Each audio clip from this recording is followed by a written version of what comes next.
안녕하십니까. 만나서 반갑습니다. 팔공산 자락에 있는 미륵존불사 천정갑입니다. 지금은 장마철이고 또는 아주 무더운 습하고 더운 그런 지금 시기에 와 있습니다. 여러분께서 건강 유의하시고 조심하셔서 하시는 일마다 잘 되시기를 바라겠습니다. 오늘의 소재는 사례에 대해서 말씀을 올리겠습니다. 2019년도 여름쯤 기억이 납니다. 남자분께서 연락이 와서 한번 찾아오라 해서 부부 내외간에 한번 온 적이 있습니다. 그래서 그때는 이도령이 아니고 대구 시내에 그 소재에 있을 때 거기서 한번 만나서 상담을 했는데 정말로 딱한 힘들고 어려운 그런 처지에 놓여 있는 그런 분이었습니다. 마음 같았으면 제가 좀 더 도와주고 싶은 그런 처지에 놓여 있는 분들이었습니다. 남편분은 과거에 회사를 운영하다가 부도가 나고 굉장히 이제 어려운 처지에 놓여 있고, 또 부인은 남편이 사업하다가 부도 나니까 생활고를 해결해야 되니까 식당 같은데 그런데 일을 하고 있다 이렇게 말씀했습니다. 다행히 그 선친께서, 그 남자분 선친께서 과거에 조상님께서 전해오던 그 한약, 그러니까 경곡고 그것을 전수받아 가지고 있는 대로 납품하거나 또 속이 오면 만들어서 드리고 그렇게 생활을 유지하고 있답니다. 과거에는 그것이 좀 잘 될 시절이 있었지만 지금은 중국산이 많이 들어오고 또 여러 군데서 난리받아 보니까 경쟁력도 떨어지고, 또 진짜 아무리 좋은 거를 쓰고 자연산 복용을 쓰고 정말 정성 들이게 만들어도 사람들은 가격에 연연하다 보니까 진짜를 만들어서도 믿지도 않고, 또 중국산이나 사게 만들었는 재배한 양식에서는 재료를 가격 때문에 선호를 한다 이렇게 말씀했습니다. 그러나 그분들은 아무리 얼어도 양심을 속이지 않고 자연산 복용을 쓰고 재료를 만들어서 그걸 가지고 경곡을 만들어서 한약방이나 또는 지인분이 아는 분이 연락 오면 그것을 팔면서 조금씩 생계에 도움이 되면서 살았다 합니다. 그 찾아온 연유를 보니까 생활고도 생활고지만 그 자녀가 두 분 계시는데 저한테 올 때는 고등학생이고 대학생이었는 걸 기억이 합니다. 자녀들이 초등학생 때부터 귀신도 보이고 그다음에 사자도 보이고, 그것도 뭐 적게 보이는 게 아니라 너무 많이 보여서 생활하는데 힘들고 학업에 또 영향도 있고, 그러게 뭐 그것을 가끔씩 보는 게 아니라 자주 그것을 목격하고 시달린다 그랬습니다.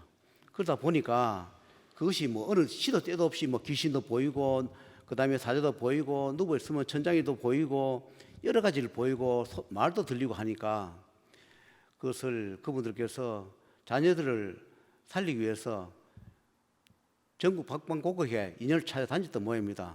다행히 무속하신 분을 인연을 잡아서 매년 구슬 몇 번씩이라도 하면서 10몇 년을 버텨왔다 그렇게 이야기를 했습니다. 그래서 10몇 년 동안 구상값이 1억이 넘게 들었다 그렇게 저한테 말씀을 했습니다. 저는 그런 이야기 들으면 그렇게 얘기합니다. 아무리 나쁜 인연을 만나도 그것을 나쁜 인연 만났다 이렇게 저는 설명을 하지 않고, 그래도 그런 사람을 만나서 잘 버텨왔노라, 그런 사람 만나서 도움이 된 것도 있고 도움이 되지 않는 것도 있노라, 저는 그렇게 설명합니다.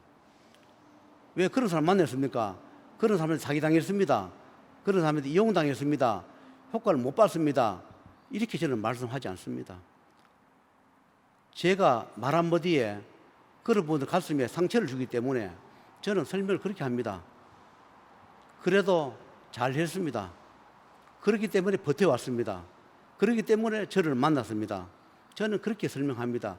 그래야 그분들도 상대를 원망하지 않고 마음 편하게 그래도 효과를 본 것이 있노라 그런 마음으로 살게끔 저를 그렇게 만들어 줍니다.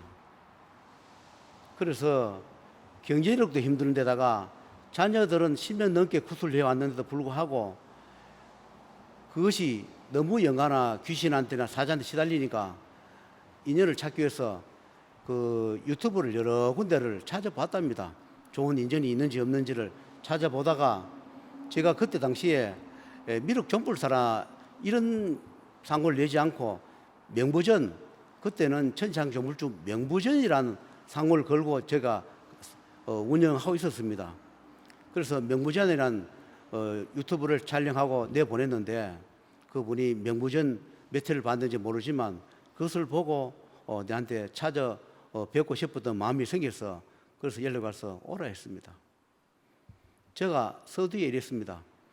이 세상에 살려줄 가치와 살려줄 가치가 없는 분이 있노라고 항상 말씀했습니다. 돈이 많다고 살려주고 이쁘고 고맙다고 살려주고 안다고 살려주는 것이 아니라 하늘의 명이 있습니다. 아무리 어려워도 인연을 잡아서 살려주라 하는 그런 인연이 있는가 하면 아무리 돈을 많이 줘도 살려주지 말라는 인연이 있습니다. 때로는 어쩔 수 없는 환경에 처해서 이러도 못하고 저러도 못하는 그런 인연을 만나서 잠시 잠깐 스쳐가는 그런 인연도 있노라 했습니다. 그런데 어떤 경우는 일시불로 금액을 다 거의 다 받습니다. 또 하늘에서는 힘드니까 조금씩이라도 기도를 내면서 할부로 하면서 기도를 하면서 살아라 하는 그런 분도 계세요. 그런데 그때 당시에 참 외면하기가 참 곤란했습니다. 사정을 들어보니까 제가 과거에 섬유공회에서 푸근하고 어려웠던 그 시절도 생각나고 그리고 너무나 애절하고 간절한 그런 마음이 하늘에 와닿았는지 하늘에서 기도를 다니라는 허락을 해드렸습니다. 그때 물어봤습니다. 한 달에 얼마 정도 벌이냐 물어보니까 부인이 식당에 가서 일을 하는데 한 달에 140만 원 정도 받는다 그렇게 이야기를 해요. 140만 원 받아서 생활하는 분, 자녀가 둘이 있고 그리고 경옥고를 만들어 팔아도 그것도 주기적으로 팔리는 것도 아니고 인연 따라 어떻게 팔리다가 안 팔다 하니까 그게 보탬이 되지 않고 그런 분 딱 한 처지에 있는데 하늘에서 그렇게 말씀을 했습니다. 내 말 믿고 한번 해보겠느냐 이렇게 하니까 한번 해보겠다 그래요. 그러면 월급의 반, 한 달 식당에 가서 하루 종일 일해서 그 벌이는 140만 원의 반, 70만 원을 매달 내고 다녀보겠느냐 이렇게 말을 하늘에서 말씀을 전해요. 그래서 그분들이 그렇게 하겠노라고 그렇게 이야기를 했습니다. 제가 생각해도 140만 원을 받아서 70만 원을 매달 기도비를 내면 생활을 어떻게 합니까? 이래 물으니까 그래도 하겠습니다. 그렇게 하길래 이것도 하늘의 뜻인갑다. 그러면 한 달에 140만 원 중에서 월급 반 50%를 기도비를 매달 내고 다녀보세요. 이렇게 얘기했습니다.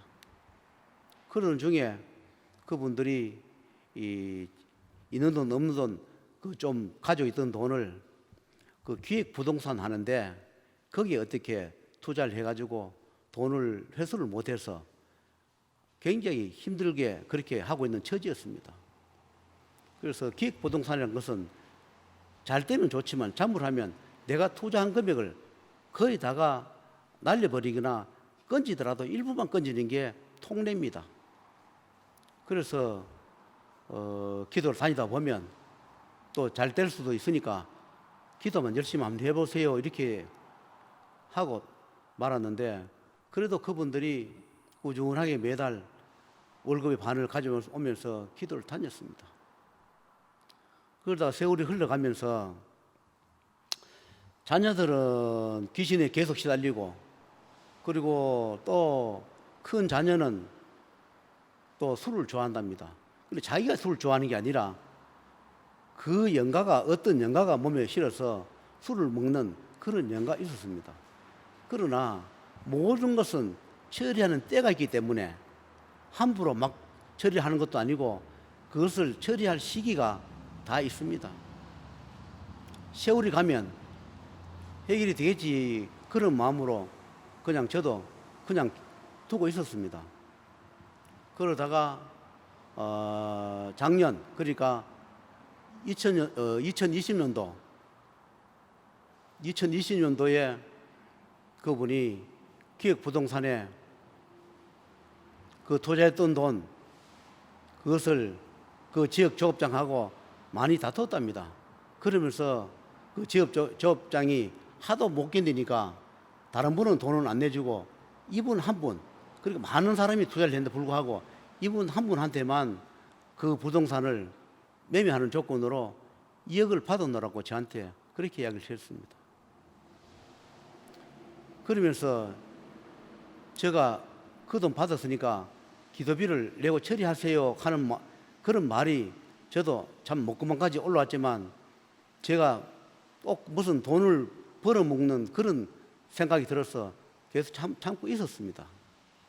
그러다가 하늘에서 저한테 이렇게 말씀이 내려왔습니다. 그분한테 전화를 해서 2억을 받았는데 거기 중에서 1억 5천을 빌려줄 수 있나 한번 물어보라고 이렇게 그렇게 말씀을 해서 제가 전화를 했습니다. 자기들이 전 재산이 그게 다인데 제가 전화를 해서 그 돈 중에서 1억 5천을 저한테 빌려줄 수 있습니까? 이런 물으니까 그분이 하시는 말씀이 잠시만요. 나중에 전화를 드리겠습니다. 그하고 전화를 끊었습니다. 그러니까 저녁에 전화가 왔습니다. 그때는 차 안이라 다른 손님이 있어서 말씀을 드릴 수가 없었고 저희들이 이걸 받아가 일부 빚을 갖고 남았는 게 조금 남았는데 그거 갖고 뭐 1억 한 5, 6천이 남아 있답니다. 그래서 1억 5천을 다 주고 나면 집에 생활비가 없습니다. 그래요. 그래서 제가 그랬습니다. 그러면 1억 2,700을 빌을 줄 수 있습니까? 이렇게 물으니까 그거는 해드리겠습니다. 그래요. 그래서 그러면 다 모실 때 1억 2,700을 좀 가져오세요. 제가 나중에 돈 벌면 갚아드리겠습니다. 그랬더니 며칠 내에 그분들이 1억 2천을 수표를 가지고 저를 찾아왔습니다. 그걸 가지고 저를 집행해 줬습니다. 말은 빌리는 조건이었지만 저를 지내줘야 되니까 그걸 가지고 저를 지내줬습니다. 원래는 그 집에는 1억 2,700가 저를 지는 게 아니라 그보다 몇 배나 많은 금액이 있었습니다. 그런데 불구하고 그거를 기도비를 저를 지내주려 하니까 금액이 안 맞고 그럼 빌려주는 조건으로 받아서 저를 지내주다 보면 세월이 흘러가면 하나씩 해결해 주겠지 하는 마음으로 그때 저를 집행했습니다. 그래서 저를 집행해 주면서 그때 명부를 열어보니까 남편 되신 분도 명의 다 했고 그리고 자녀분 중에서도 1000명이 다 돼가 더 이상 하늘에서 명부를 수정해 주거나 만들어 주지 않고는 살릴 수 없는 자녀가 한 분 계셨습니다. 그래서 이분들이 이걸 죄를 지르면 금액이 안 맞고 그래서 이 돈을 빌려 가지고 하는 조건으로 살아가면서 해결을 하라 하면서 이거 죄를 지내줬나 이런 생각을 했습니다. 그러다 보니까 그분들 하신 말씀이 이거는 어느 한 분의 값도 되지 않고 온 가족을 살리기 위한 명부전에 하늘의 공삭금에 불과하다. 이걸 공탁을 걸어놓고 가족들한테 안 좋은 거 해결해주고 그 다음에 명도 수정해주고 세월이 흘러가다 보면 자연스럽게 어려운 고비도 지내가고 그 다음에 또 제자가 돈을 벌면 또 이 빌리는 조건이지만 공탁을 죄를 지냈다 하더라도 다시 도와주든지 해서 다시 장사를 하더라도 먹게 살게 해주라 이렇게 말씀을 해서 집행해 드렸습니다. 그래서 장사를 때가 되면 하라 했는데 불구하고 세월이 이렇게 갑작스럽게 변동이 되어 가지고 코로나가 발생하다 보니까 그다음에 장사를 하던 사람도 못하게 되고 그런 시기다 보니까 장사를 할 수도 없고 그냥 우선의 생활을 그런 대로 지내다 보면 이 코로나 다 걷어지고 어느 때가 되면 장사를 해서 먹고 살 기회를 오면 그때 하라 하면서 시간을 벌어주고 있는 중입니다. 그런데 세월이 한 1년인가 지나서 작년 가을, 작년 겨울쯤 그렇게 되었답니다. 그 중간중간에 또 몇백씩 중간중간에 기도비를 되는 대로 조금씩 받아서 급한 대로 저를 좀 그때그때 그렇게 지내줬습니다. 저승사자도 보내줘야 하고 그 다음에 자녀들한테 안 좋은 거 한꺼번에 모여도 그때 저승문을 닫혀줘야 되고 명부수정도 해줘야 되고 그래서 그 집에 없는 돈을 이리저리 만들어서 몇백씩 몇 번 했는 걸로 저는 기억이 납니다. 그래서 얼마 전에 왔는데 제가 물어봤습니다. 자녀들이 아직도 귀신 사자 보이나 물으니까 귀신 사자가 지금 보이지 않습니다. 그래요. 언제부터 안 보입니까? 이런 물으니까 선생님이 작년 겨울에 자녀 둘이를 데리고 오느라 하고 한번 왔다 가고부터 귀신이나 사자가 보이지 않는다 이렇게 설명을 해요. 그래서 저는 아직도 보이는 줄 알고 있었는데 작년 그때 겨울에 내가 자녀를 이제는 데리고 가도 되니까 자녀 둘이를 한번 데리고 이 도랑에 데리고 오라. 그리고 내가 죄를 지내주겠다. 그래 해서 작년 겨울에 자녀 둘이를 데리고 여기 다닌 지 1년 조금 넘었겠네요. 1년 한 반 만에 자녀 둘이를 데리고 와서 죄를 지냈습니다. 그때 죄를 지내고부터 귀신도 보이지 않고 사자나든가 모든 게 보이지 않는다. 그래서 생활하는 게 조금 도움이 되고 좋다 이렇게 말씀을 해요. 그 중에 지내간 이야기인데 그 큰딸 그러니까 지금은 대학생인데 대학을 졸업했겠죠. 언제 얼마 전인가 한번 그런 말씀을 해요. 어제 저녁까지만 늦게까지 친구와 그렇게 술을 한 잔을 했답니다. 아주 학교에 다닐 때 친한 친구였는데 그 친구가 가끔씩 죽고 싶다, 살기 싫다는 이야기를 그렇게 너뚜리처럼 여러 번 한 적이 있는 모양입니다. 그러나 사람들은 죽고 싶다, 살기 싫다 그렇게 얘기할 때는 물론 힘들어서 그런 경우도 있지만 저승사자가 저승에서 데리고 올 때 어떤 포시를 줍니다. 그때 자기도 모르게 살기 싫다, 죽고 싶다는 말을 자기도 모르게 툭툭 뱉습니다. 그러나 이 세상에 죽고 싶은 사람이 어디 있습니까? 다 살고 싶습니다. 그 살고 싶다는 말을 반대로 죽고 싶다, 그만 살고 싶다 이렇게 표현하는 겁니다. 어린 학생이다 보니까 그걸 모르고 지냈는 모양입니다. 부모님이 일찍 알아서 참고해 가지고 찾아줬으면 좋았는데 불구하고 찾지 못하다 보니까 그걸 챙겨주지 못했는 모양이에요. 그래서 어제 늦게까지 대포했던 친구가 술 한잔 했던 친구가 자살했다. 그 이야기를 듣고 굉장히 충격을 받은 모양입니다. 그래서 이 세상에는 아무리 건강하고 병이 없어도 갑자기 저승에서 데리고 가는 경우가 있고 미리 시간을 주면서 데리고 가는 경우가 있습니다. 이 친구의 사례는 중간중간에 포시를 많이 줬지만 부모님이나 그 주위에서 알아채지 못했고 살려주지 못했기 때문에 어제 저녁까지 같이 있던 친구가 갑자기 자살한 그런 경우입니다. 그래서 이분 집에 대해서 이번 회에는 이걸 마치고 다음 회에 다시 달아서 올리도록 하겠습니다.